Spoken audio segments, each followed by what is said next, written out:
कांत जी के लिए भी, और उनसे लेना है मुझे सवाल रिलायंस पर। रिलायंस के चार्ट पर जरा श्रीकांत जी नजर डालिए, क्या लग रहा है ये चलता कब है, गिरता ज्यादा है? मतलब थोड़ा मिडकेप टाइप का शेयर हो गया, एकदम बढ़ता ही नहीं है। आज फिर से 1.5-2% इतना गिरने की जरूरत क्या है इसको? बिल्कुल अनिल जी, इनफैक्ट इसके अगर आप ओवरऑल बिजनेस को देखें तो आपको तो बताइए, बट मैं ये जस्ट कहना चाहूंगा कि ऑयल एंड गैस से भी ये रिलेटेड है और प्राइवेट रिफाइनर है।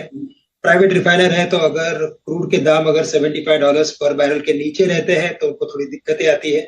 साथ ही साथ अगर आप इसके रिटेल के बिजनेस को देखें तो रिटेल के बिजनेस में भी कंजम्पशन स्पेंडिंग का जो ट्रेंड है वो काफी वीक रहा है।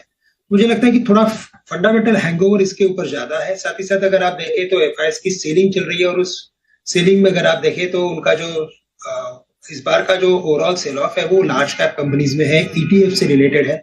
और इसी वजह से क्या हो रहा है कि पर्टिकुलर ये स्टॉक में जहां पे इंडेक्स में इसका कंट्रीब्यूशन काफी ज्यादा है तो ये काफी प्रेशर में है।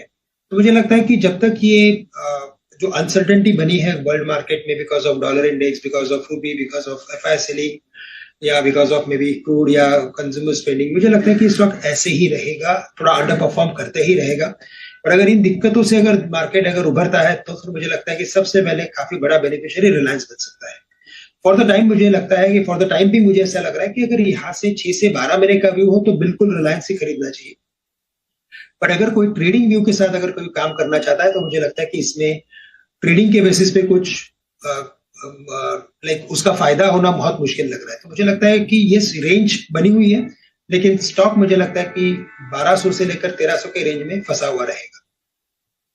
1200 की 1300 की रेंज में फंसा हुआ रहेगा, लेकिन निवेश के लिहाज से अब लेवल आ गए हैं ठीक, लेकिन ट्रेडिंग के लिहाज से अभी भी तकनीकी तौर पर कमजोर है। जैन साहब, आप क्या करेंगे रिलायंस में? मैं सोच रहा हूँ आज आपसे भी बड़े बड़े शेयर पे राय ली जाए। You should also feel good better rather. Yes sir, आज मैं देख रहा हूँ आप तब से मेरे से बड़े बड़े सवाल पूछ रहे हैं बड़े बड़े स्टॉक्स पे।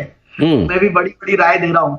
राय यही है कि अब जिन्होंने लिया हुआ है उनको तो होल्ड ही करना पड़ेगा रिलायंस में। देखिए बात सही है, अभी श्रीकांत जी ने सारी एनालिसिस दी थी और इस पर्टिकुलर स्टॉक का तो मैंने एक रिकॉर्ड ही बनाया हुआ कंटिन्यूअसली। आई थिंक कम से कम 6-7 साल तक, 6 साल इसका हर क्वार्टरली मतलब रिजल्ट्स का एनालिसिस किया हुआ है।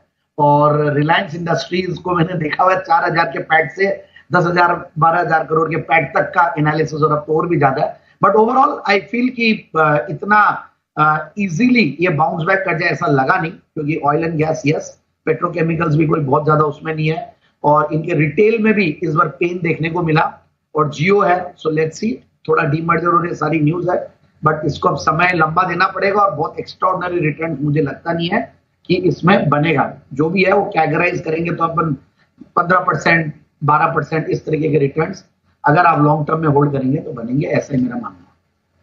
लॉन्ग टर्म के लिए बने रहने की सलाह, कोई दिक्कत नहीं है यहाँ पर रिलायंस इंडस्ट्री में। ये राय आपके लिए। चलिए अब